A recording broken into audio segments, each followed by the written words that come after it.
వేదాల్లో ప్రతిపాద్యమైనటువంటి వాజపేయి మహాయాగం చాలా గొప్పది. ఎన్నో కోట్ల జనాభా ఉంటే అందులో యజ్ఞం చేసినటువంటి అగ్నిహోత్రులు ఒక 130 మంది ఉన్నారు.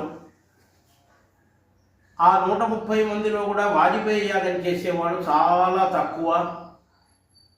అలాంటి యాగం జరిగేటప్పుడు కాంచీ కామకోటి పీఠాధీశ్వరులు చంద్రశేఖరేంద్ర సరస్వతి స్వామి గారు, జయేంద్ర సరస్వతి స్వామి గారు, శంకర విజయేంద్ర సరస్వతి స్వామి వారి దివ్యానుగ్రహంతో వచ్చి యాగ దర్శనం చేసి యాగ ప్రసాదాన్ని స్వీకరించి యజ్ఞేశ్వర అనుగ్రహం పొందవలసిందిగా మనకి ఎన్నో ప్రాంతంలో వేద ప్రచారం అవి చేస్తూ ముగిలి గోశాలలో కూడా చాతుర్మాస్య ఇష్టులంతా కూడా చేయటం జరిగింది. అక్కడ ఎంతోమంది భక్తులు, ఆ ప్రాంతం పరిసర ప్రాంతాల భక్తులందరూ కూడా వచ్చి పాల్గొన్నారు.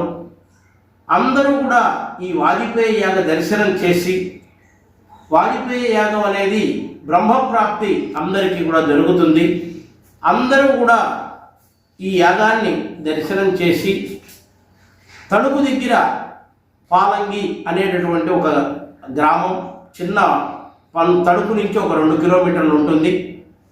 అక్కడ అందరూ దర్శనం చేసి యజ్ఞేశ్వర అనుగ్రహం పొంది యాగంలో ప్రసాదం తీసుకోవడం ద్వారా అందరికీ సకల శుభాలు జరుగుతాయి. అందరూ కూడా ఈ యాగం కంచి కామకోటి పీఠాధిపతుల యొక్క ఆశీస్సులతో జరుగుతోంది.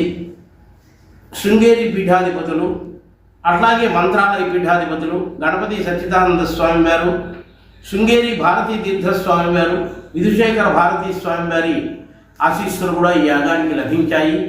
అందరి ఆశీస్సులతో జరుగుతున్నటువంటి ఈ యాగాన్ని అందరూ దర్శనం చేసి లోకమంతా సుభిక్షంగా ఉండాలి. లోకా సమస్తా సుఖినో భవంతు.